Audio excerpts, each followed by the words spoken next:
Video. Two scuba divers in Mexico had a very close encounter with a great white shark when it slams against their metal cage, ripping it open and leaving the divers stranded in the dangerous water. Patrick Sean Walsh shot the video, survived the experience. How do I know? He's on the couch. Patrick, what made you do that? What got you in that cage? I've always been interested in sharks and the ocean, and got an opportunity to go dive with these sharks just off of San Diego, and took advantage of it. Never, thinking that this was going to happen. Yeah, you're already in a shark cage. Aren't you just asking for trouble? Aren't you taunting the sharks by being in the shark cage? Oh, look, it's guys in a box. Yeah, a lot of people have said that, but I didn't think that was going to be the case. Obviously, people. These sharks aren't actually after us. The fact of the matter is... They don't look like they're there to welcome you with open fins. So wait a minute, were you doing a scientific experiment, or this was just like a joyride type of thing, like advertised, hey, go down in a cage and sharks might come at you?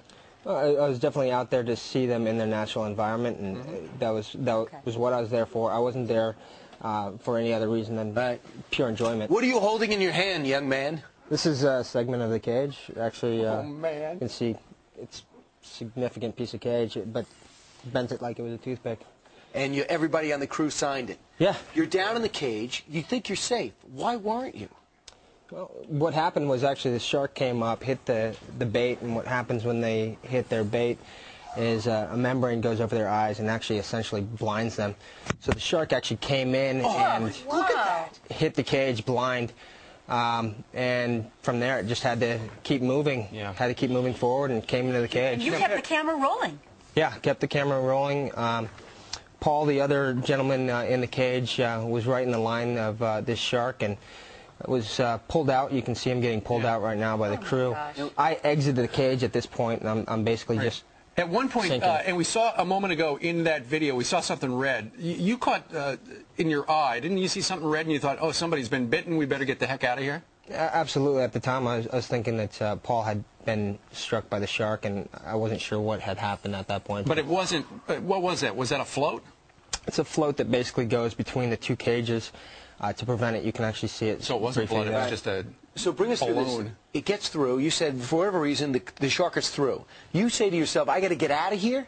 Yeah, absolutely. I had to get out of there. There wasn't room for me. We're talking about a 14 to 16-foot shark. So the cage is going down, and you want to go up. How did you get out? I ended up getting pulled up by the crew. My hookah line, which is an air hose that supplies me air while I'm down there, was being pulled on, and they actually pulled me up enough so that I could grab hold of the cage again, and then made my way back up and out of the cage. But as you're going up, are you thinking the shark is going to hit you while you're going up? I definitely knew where the shark was that came into the cage, through but the window. When I exit, you can actually see there's another shark below me. There's actually two other sharks that are circling below me. And I definitely knew that they were there. Let me ask you this, because when we see that shark come into the cage like that, have you ever gone back and watched Jaws now, 30 years later, and you see how fake Jaws looks? But I got to tell you, that shark looks fake to me. I mean, they're like a prehistoric figure, aren't they? Yeah, it's I'm sure when they're coming surreal. at you like they were for you, you could care less what it looks like. The chompers. But it does look almost like in animated films or whatever. Like a robot. They could make them look even better than the real thing now. Yeah, I tell you, being there in person, there's nothing more real. You're thinking it's over, right? I mean, when the shark gets close to you, are you thinking this is how I'm going down? I definitely thought it was over. I thought that there was no way I was going to make it out of this scenario, but luckily for me that these sharks aren't the man-eating predators that they're made out to be in the movies. They're not. The fact of the matter was I was back in the water 15 minutes after. I was in a submersible cage, which is a different type of cage. You're actually on a platform rather than being protected by a cage.